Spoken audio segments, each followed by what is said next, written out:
The 5 worst mistakes you can make when it comes to wearing your fragrance. Please don't do these. At the number 5 spot is not spraying the right amount depending on the fragrance you're wearing. If you take something like Nautica Voyage and something like Mancera Instant Crush, you should not be using the same amount of sprays for these fragrances. With Nautica Voyage, fresh, light, aquatic. If the color of the liquid's blue, it's probably not super strong. I recommend doing between 5 to 10 sprays. Yes, you can do 10 sprays in Nautica Voyage, it's not that bad. And then something strong, sweet, dense, Mancera Instant Crush, do maximum 5 sprays. But as a general rule of thumb, start with 5, ask your family and friends around you, do I smell too strong? Is it just right? Do I need to spray more? And then you can just adjust the amount of sprays from there. Alternatively, search up your fragrance on Fragrantica, scroll down until you get to Sillage, which is how strong the scent trail is, the scent bubble. And then you can just, if it's strong Sillage, you can just go, yeah, I probably need to use less sprays with this fragrance. That is the number 5 worst mistake. The 4th worst mistake you can make when it comes to wearing fragrances, buying fragrances in this case, is buying them retail price in store instead of being smart and going online and finding a reputable fragrance discounter. For example, Parfums de Marly here in Australia retails for an outrageous $500, but that's not the price you have to get it at. Essential Perfumes, for example, sells it for $330 and it arrives in 2 or 3 days. They're a great company, not sponsored. That's an example, right? Even Facebook marketplaces, you can get them secondhand, you can get them brand new in box. Just be careful with the people you're dealing with, but you can get huge discounts. It's especially beneficial for niche fragrances. Designers usually don't, especially here in Australia, something like a Jean Paul Gaultier fragrance, you might get $5 off. But something like Parfums de Marly, you can get this thing like 25, even 50% off. It's crazy.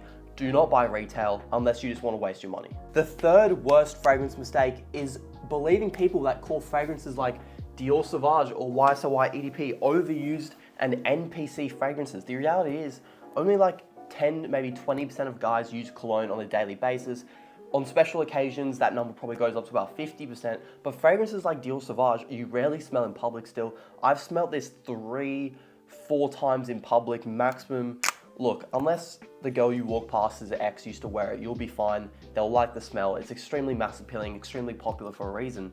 But relatively speaking, there are billions of fragrances in the world and most guys don't even wear cologne. So I wouldn't worry too much about, worrying that you're not gonna smell unique or that everyone's gonna be like, yeah, he's wearing Dior Sauvage, because that just doesn't happen. Pick what you want and just rock it and you'll smell great. Like, come on. Like, no one wears cologne, so you're fine. The number 2 worst fragrance mistake is wearing the wrong type of scent for the weather, basically. I mean, look, there's no hard and fast rule with this. If you want, you can wear Mancera Red Tobacco when it's 30 degrees outside, but I just don't recommend it because it is literally human nature to not want to smell a smoky, leathery oud in hot weather, just like we want ice cream when it's warm, not when it's cold. It's the same with fragrances. But look, there's no hard rules with this. Wear what you want. But me personally, if it's 30 degrees outside and someone's wearing a cologne next to me, I want them to smell refreshing, citrusy, watery. I don't want to be smelling their, stinky oud fragrance. So that's just my 2 cents on that. I would stick to fragrances for different seasons as a general guideline. But if you want to wear a winter fragrance in the summer, just simply do less sprays at least, because you just don't want to kill someone, okay? Finally, the worst fragrance mistake, in my opinion, that I believe almost everyone makes, but maybe this video can save someone that hasn't done it yet. When you're just starting with fragrances, buying a bunch of cheapies because you want to build your collection really fast instead of just saving and spending a bit more money to get higher quality ones that you won't just get sick of within 6 months.